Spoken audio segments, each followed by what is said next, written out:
All right, so in this video, we're going to be looking at situations where we have inequalities, but where we want to combine them with another inequality, either with an and or an or statement. Now, we can also combine them with sets. We'll look at a special case of that at the end. But primarily, we're going to be looking at combining inequalities and which notation is appropriate for that. And how we can simplify them so that if maybe we don't need the notation at all. Now, if you're familiar with set notation, you'll be familiar with some special set notation symbols. So the union, that's how it's read, stands for the or condition, and the intersection is the symbol for the and condition. So occasionally you'll see these statements written out with these symbols.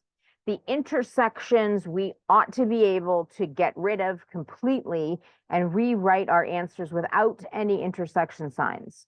The or condition does not necessarily always get rejected. Sometimes it can be, and we can simplify so that there is no more or condition. There's just a single interval with our answer. But occasionally you get or conditions where the intervals do not overlap. And so occasionally, somewhat regularly, you can't always eliminate the union condition. But even if you're given a problem that involves an intersection, you can never write your final simplified answer with an intersection. All intersections can be simplified to something that eliminates the intersection symbol. So just kind of keep this in mind. When these problems are provided to us, they are also sometimes provided to us just stating and an or, sometimes given the intersections symbols, but either way, when we're done, any intersections must be eliminated and simplified, and unions should only be left when they cannot be eliminated, when we have sections of our number line which don't overlap at all. So let's look at a couple of examples. So let's say I start with x is less than 4 or x is greater than 2. Now, when you have a condition like this, the best thing to do to kind of visualize what is going on is to go and draw them both on a number line. So that's what we're going to do. So I am going to draw here. Here is my first number line, and here is my second number line. So 4. So now so when I'm doing these as single inequalities, I don't really care where 2s and 4s are. But when I'm comparing inequalities, comparing them, I do need to think about their relative positions. So 4 would go over here, and 2 would go over here, because 2 is less than 4. So their relative positions are here. Now I'm going to draw each one of these inequalities separately. So when x is less than 4, that's going to go in this direction. And I'm going to, again, which notation you use doesn't really matter in this context. So I'm just going to use the parentheses. And then when x is greater than 2, x is going to be going in this direction. And then again, I'm going to use parentheses.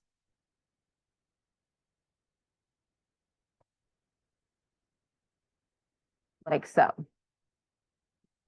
So now that we're at this point, or means that either inequality is true.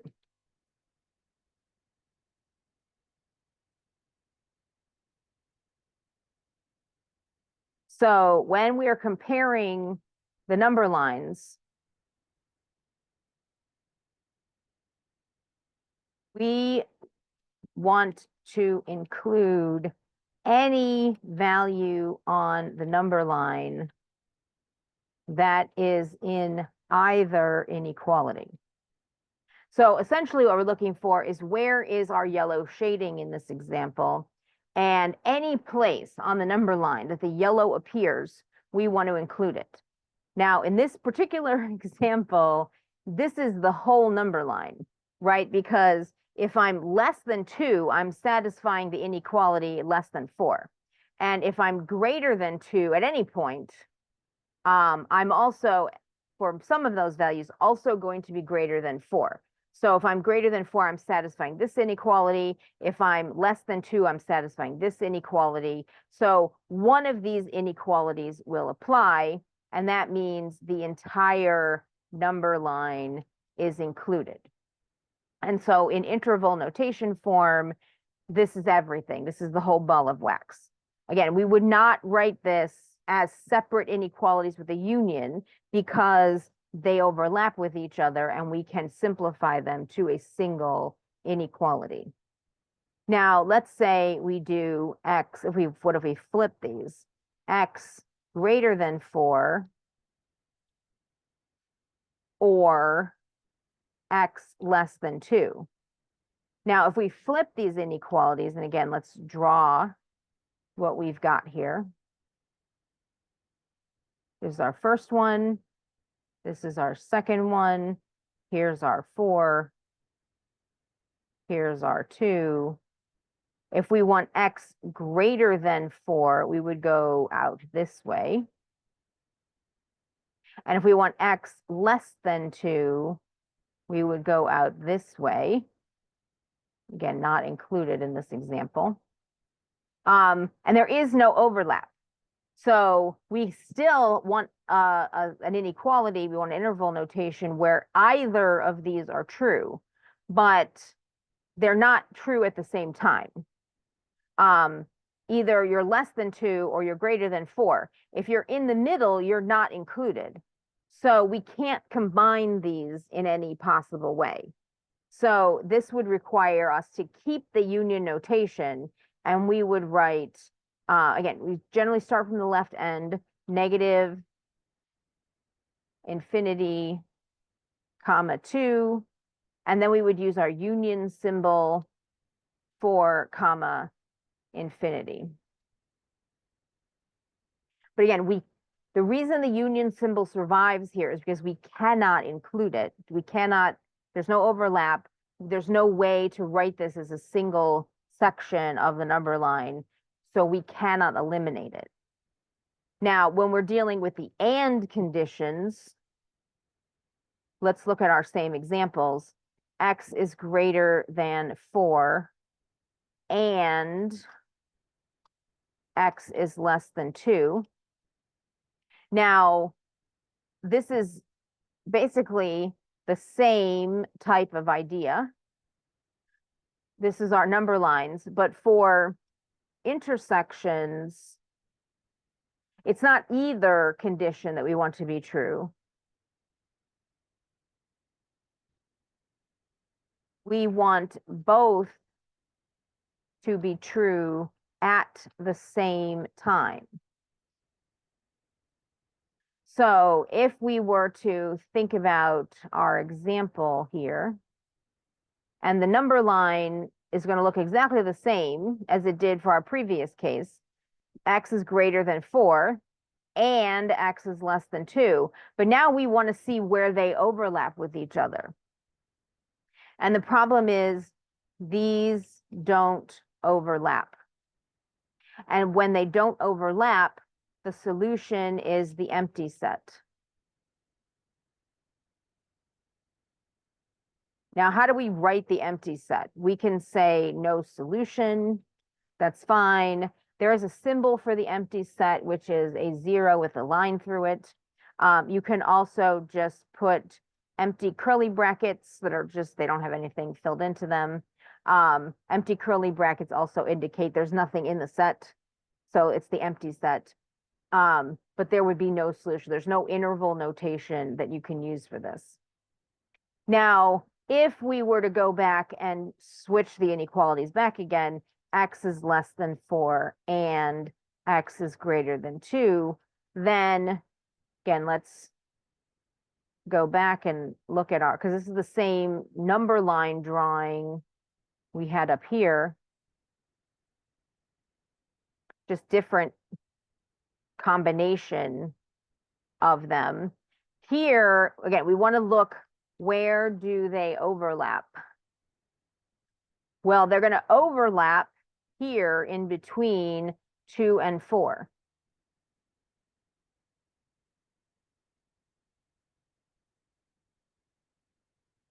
And so our combination solution would be 2, 4. And again, round parentheses because neither endpoint is included. We don't have any equal signs here.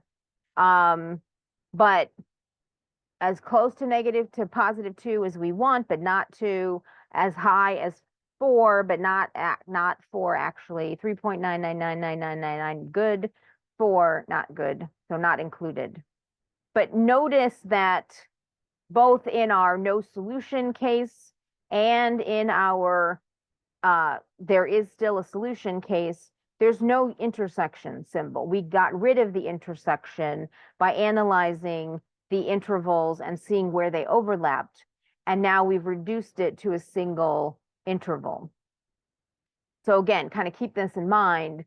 And always reduces. Intersection always disappears. This never is preserved in your final solution. Union sometimes disappears and sometimes doesn't.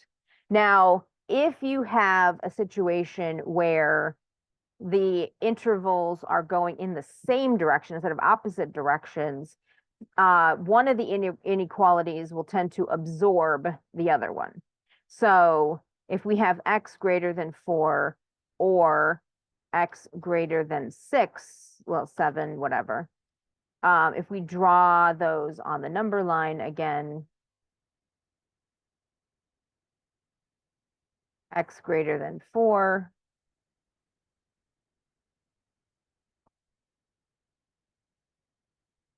x greater than 7,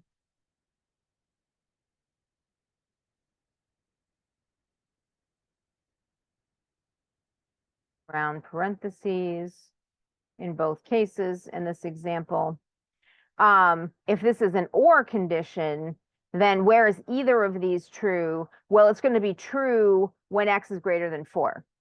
Any value that is greater than 7 is also greater than 4. So in this case, our interval would simply reduce to, in this case, the longer interval, because that's where at least one of them is true. Now, if we were to redo this with x greater than 4 and x greater than 7, then again, our number line drawings are going to look exactly the same.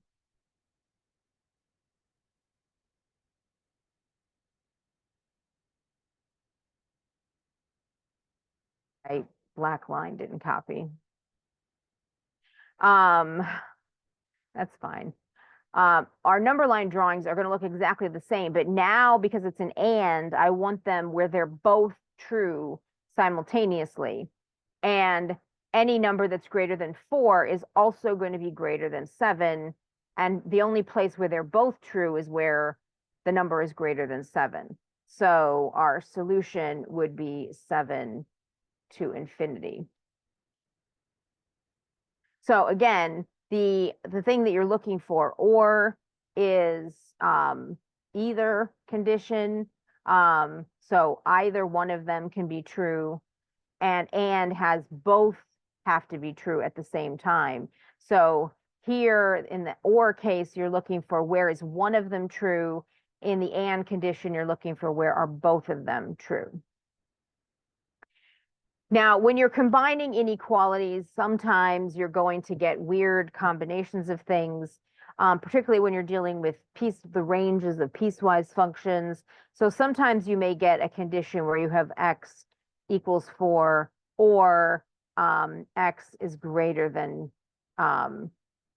8 or something like that. So you'll have a single point and an inequality. And in these cases, again, if they don't absorb each other, then they can't be written as a single solution. But for the individual value, you would still use set notation because it's not an interval, it's just one number. And then you would use the interval notation for the section that is an actual interval. So that is an uncommon thing that can happen, but it can occasionally happen when you're dealing with the domain or range of functions, particularly the range for piecewise functions can sometimes be weird. One other thing to keep in mind is that, again, particularly when you're dealing with piecewise functions, you may have intervals that touch each other. So let's say I go from negative infinity to 1, and then I union that with 1 to infinity. I cannot leave it like this.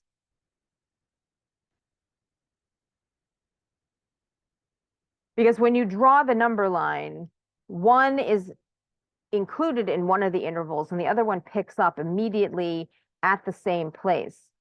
So again, if I draw this, 1 is the break, and so this one goes this way, and this one goes this way, and on this side I include it, and on this side I don't include it. Every single value on the number line is included here. So I can't leave it with a union. Again, unions usually will reduce, again, not necessarily all the time when they don't touch, but here they literally touch. So you would have to rewrite this as the number line, as all values. You cannot leave it with two separate intervals that butt up against each other. Now, if there is a break, if like one of the values is missing, so for example, if this was both a parentheses, well, then there is a skipped value, which is 1. And so then you would leave it as a union. But when there's no skipped value and one of the interval endpoints includes the break and the other one doesn't, they're touching. And so you get all real numbers. Again, even if they do both include it, then they're touching and there's no skipped values, and you have to rewrite the simplified interval as a single interval. You cannot leave it with the union if it can be simplified. Okay, so I think that covers most of the cases that you could possibly encounter. And again, when you're doing other kinds of problems, you're going to still need these skills as you go through math. They're not always going to explicitly say and or. When you're solving inequalities that involve absolute values, less than tends to be an and, greater than tends to be an or. So there's sometimes these are implied in the problem, but think about the form intersections. You can never write your solutions with intersections. They always disappear. And unions only get to stay if there's an actual gap between the parts of your solution. And if there's no gap, either because there's an overlap or because they just touch at the ends, then you have to get rid of the union symbol.